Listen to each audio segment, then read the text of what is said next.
Hello students, today's our topic is Service Discovery Middleware. We start with the introduction.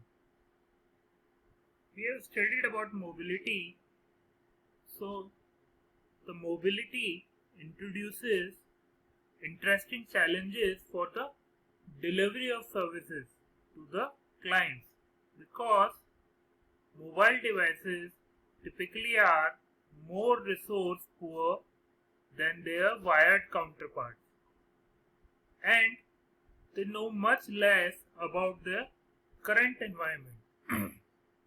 While a desktop computer typically has ready access to many peripheral devices such as printers, scanners, and others, the mobile clients are generally not bound to particular infrastructure, having those bonds for increased freedom. A service discovery enabled chain in a user's purse could turn on lights, transfer desktop settings, or adjust stereo systems as the user moves about. Broadly, a service discovery framework is a collection of protocols for developing highly dynamic client-server applications which standardizes a number of common mechanisms for interaction between clients and services. Now, some central questions in the design of client-server systems include: what types of services are available? Where are the services? How can clients contact services? What protocols do clients and services use? How can we use client service systems self-healing? How can we effectively manage system load or enhance fault tolerance by adding redundant components? How safe is it for a client to use a service or for a service to interact with a particular client? The discovery attempt typically includes information. The most basic interactions between clients and services are service advertisement and service discovery. The service advertisement allows services to announce their presence when they enter the network and to announce their departure from the network. The advertisement typically includes necessary contact information and descriptive attributes or information which allows these descriptive attributes to be discovered. The service discovery allows clients to discover dynamically services present either in the local network environment or on a larger scale, example in the global internet. The discovery attempt typically includes information about the types of services which are needed, including the standardized service type, name, and service characteristics. These characteristics might identify the specific location of a service device capabilities, such as duplex capability for a printer in the case of hardware services. Accounting information such as the cost to use the service, whether services are sought directly or a catalog is consulted. Now, some common grounds for this. The first one is standardization of services. Next is discovery of services. Next, service typing. Next, service insertion and advertisement. Next, service browsing. Next, service catalogs. Next, service eventing. Next, service garbage collection. Next is scoping. Now we will discuss universally unique identifier UUIDs. It is useful to be able to identify services uniquely, particularly in large networks where many instances of the same service type may be present. Assigning universally unique identifiers UUIDs to have services has various benefits. It allows clients to search for a specific service by its identifier. It also allows clients and service catalogs to determine if two service instances are in fact the same service.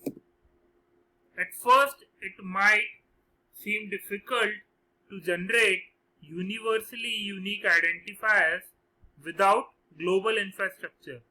But in fact, most computers with network interfaces already contains at least one unique identifier. An IEEE 802.3 Media Access Control Address or MAC address are 6-byte quantities with 3 bytes allocated to a vendor ID and 3 bytes to a vendor specific serial number. For example, MAC addresses beginning with bytes 0x0000A0 are allocated to Sanyo Incorporation. Next topic is Genie. It is an additional mechanism to allow UUIDs or unique identifiers to be created without reference to a MAC address and is adequate for a broad class of applications. The unique identifiers in Genie are 128 bits long, which are created using a combination of random numbers or a measure of current time and possibility of MAC addresses. The most significant 64 bits of identifiers are composed by 32-bit time low field, 16-bit time midfield, a 4-bit version number and a 12-bit time high field. The least significant 64 bits of identifiers are composed of a 4-bit variant field, a 12-bit clock sequence field, a 48-bit node field. The variant is always 2. The version field cannot contain either 1 or 4. If the version field contains 1, then the node field is set to a 48-bit MAC address in which the clock sequence field is set to a random number and the 3 time fields are set to a 60-bit measure of elapsed time from. If the version field is 4, then the other fields are set to a random number. Next is standardization. It is an essential component in service discovery frameworks for new service types. For clients to discover needed services in an abstract sense, printers, scanners, high-performance computing services, it must be possible for the client to specify service types in a standard way. This is more than a simple naming problem beyond the initial discovery of services of a specific type. A client must know how to interact with the service and how to make the service. What does it mean to be a service of type X? What operations are appropriate for services of type X? What protocols does an instance of type X use? What descriptive attributes are required to adequately describe the types or service of type X and the characteristics and capabilities of the service? Next is textual descriptions. Most of the proposed service discovery frameworks use the textual descriptions for standardizing services.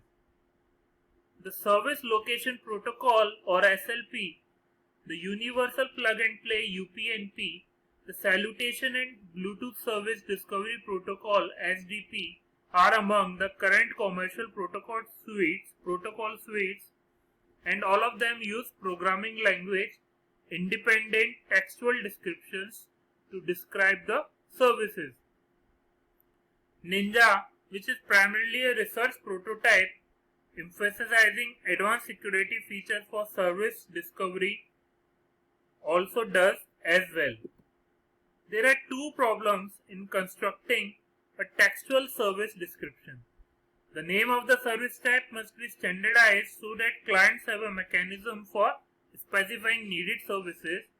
In addition, the names of standard attributes must be defined so that capabilities and characteristics of service instances can be determined either during the initial discovery attempt or during a post-discovery service interrogation. The second issue is choosing the particular protocol which is used between a client and a service instance. Some service discovery frameworks such as SLP use an attribute to specify an external protocol which is used for client-service communication. SLP is not concerned with the definition of this protocol. Next is using interfaces for standardization. Another approach for standardizing a new service type is to define an interface, which is generally in the object-oriented sense of the word that service instances implements. It is an exemplar of this approach is Genie, which uses Java interfaces as the mechanism for standardizing services. The interface defines precisely the methods which will be used in interacting with the device. Thank you all of you.